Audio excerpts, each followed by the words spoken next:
तो ज्यादा कुछ कर नहीं पाया अपने जीवन के साथ। जहां जाए जैसे भी गुजारा कर रहा है, कभी सड़क पे सो रहा है, कभी कहीं किसी से रोटी मांग के अपना गुजारा कर रहा है। कई वर्ष बिता दिए ऐसे जीवन जीते जीते, खुद ही भूल बैठा कि किसी जमाने में मैं भी राजमहल में रहा करता था, मेरे पिताजी राजा हैं। आदी हो जाता है इंसान, भूल जाता है। अब जीवन ऐसे मांग मांग के जीते जीते हालत कोई दूर से भी देखे तो पता चल जाता है कि इसका गुजारा तो मांग मांग के ही चल रहा है। फिर कहते हैं कहानी में कुछ ऐसा हुआ कि क्योंकि राजा की और कोई संतान नहीं, तो अंतिम समय में भेजा गया कि ढूंढ लाओ उसको, जैसा भी है तो बेटा ही, ढूंढ के लाओ उसको। अब जहां वो राजा के दरबार से उसके कुछ वजीर उसको ढूंढने गए, ढूंढा बच्चे को, और जब उसको बताया, याद दिलाया और बोला कि आओ, राजा ने ये सोने का रथ भेजा है अपने बेटे को बुलाने के लिए, तो जो आसपास के लोग उसको कल तक भिखारी समझ रहे थे, मांगने वाला समझ रहे थे, देख रहे थे कि इसकी चाल ढाल कैसी है, दूर से ही देख के उसको अलग रास्ते जाने लगते थे कि फिर कुछ मांगेगा आज। आसपास के लोगों ने जब देखा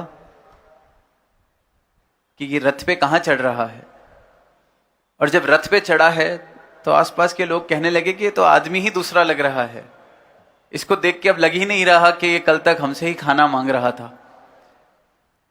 इसकी चाल ढाल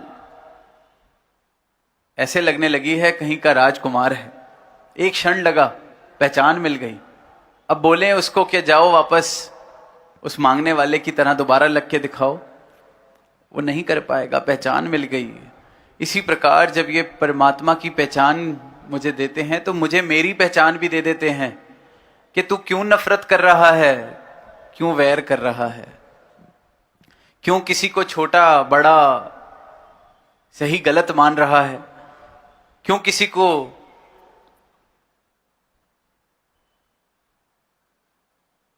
उस नजर से देख रहा है जहां तुझे ये लगे कि वो मुझसे अलग है, क्योंकि पहचान नहीं है। और जब ये पहचान मिल गई तो फिर वही चाल ढाल, जैसे उधर बदली, चाल ढाल बदल जाती है, नजर बदल जाती है। मुझे छोटा बड़ा दिखना बंद हो जाता है, सब अपने लगने लग जाते हैं, सब में परमात्मा के दर्शन होने लग जाते हैं। इस बात का एहसास होने लगता है कि वाह, जैसा मैं इस परमात्मा में बस रहा हूं, वास कर रहा हूं, वैसे ही तो ये सारे भी इसी परमात्मा में वास कर रहे हैं। और जैसा ये परमात्मा मुझ में वास कर रहा है, वैसे ही तो सब में वास कर रहा है। तो गैर कहें तो किसे कहें, वैर करें तो किससे करें, वैर वाले भाव खत्म हो जाते हैं, जड़ से खत्म हो जाते हैं। और इसे असली धार्मिक होना कहा गया है, क्योंकि धर्म की पहचान हो जाती है। तभी फिर वो बाबा हरदेव सिंह जी ने जो हम सबको संदेश दिया कि धर्म जोड़ता है, तोड़ता नहीं। क्योंकि धर्म की पहचान, सही धर्म जिसने प्राप्त किया है, फिर वो सबसे जुड़ा ही है। धर्म के नाम पर जो भ्रम है, धर्म के नाम पर जो अज्ञानता है, सिर्फ और सिर्फ वो तोड़ने का कारण बनती है। सही धर्म, सही मायने में धर्म जिसके जीवन में आ गया, ये परमात्मा जिसके जीवन में आ गया, ये सत्य जिसके जीवन में आ गया, वो सिर्फ और सिर्फ जोड़ने का काम करता है और जुड़ता ही जाता है। सबसे एक सूत्र में, एक इशारे से जुड़ गया कि मैं इस परमात्मा का अंश हूं और ये परमात्मा सब में वास कर रहा है। तो सबसे मेरा जोड़ एक अपने ब्रह्म ज्ञान से ये बना देते हैं। हर एक मानव से, सारी सृष्टि से मेरा जोड़ ये एक इशारे से बना देते हैं। इसलिए कहा गया कि धर्म जोड़ता है, तोड़ता नहीं। तो आज यहां सारे ही संत भी यही आवाज दे रहे हैं, यही मानव को मानव से जोड़ने वाली भावना, कि सिर्फ बातें नहीं, सिर्फ प्रयास नहीं, वो भाव, वो पहचान, वो ज्ञान जिससे ये जोड़ने वाले भाव बने, ये प्रेम वाले भाव बने, इसकी प्राप्ति हो जाए। जैसे हम सब घर पे पानी उबालते हैं, पानी 100 डिग्री पे पहुंचता है तो अपने आप भाप बनने लगती है, कुछ और नहीं करना। इसी प्रकार ये परमात्मा की पहचान अगर मिल जाए तो जोड़ने के लिए और कोई काम करने की जरूरत नहीं है, प्रेम लाने के लिए और किसी काम को करने की जरूरत नहीं है, एक सुंदर संसार बसाने के लिए और किसी काम को करने की जरूरत नहीं है। ये तो भाप की तरह अपने आप बन जाएगा। ये 100 डिग्री पे जैसे पानी उबलता है, वैसे ही ये 100 डिग्री वाला सत्य मेरे जीवन में आ जाए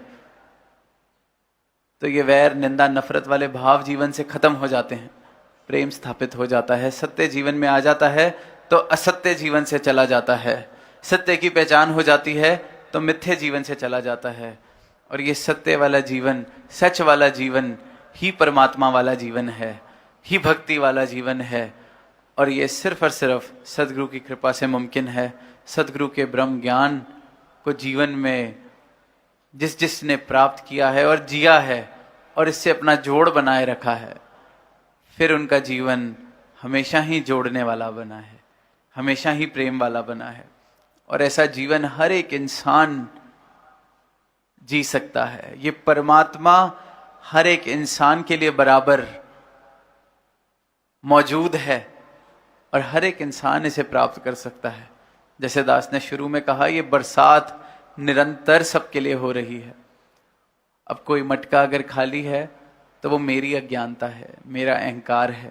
और आज यही आवाज दी जा रही है कि इस बरसात में हम भी भीग सके, अपने अपने पात्रों को हम भी भर सकें, अपने जीवन में इस परमात्मा को शामिल कर लें, इसे पहचान लें, इसे जान लें और इसके साथ एक प्रेम वाला रिश्ता स्थापित करके सारे ही संसार में प्रेम बांटने वाला हम भी जीवन जी सके। प्रेम से कहना।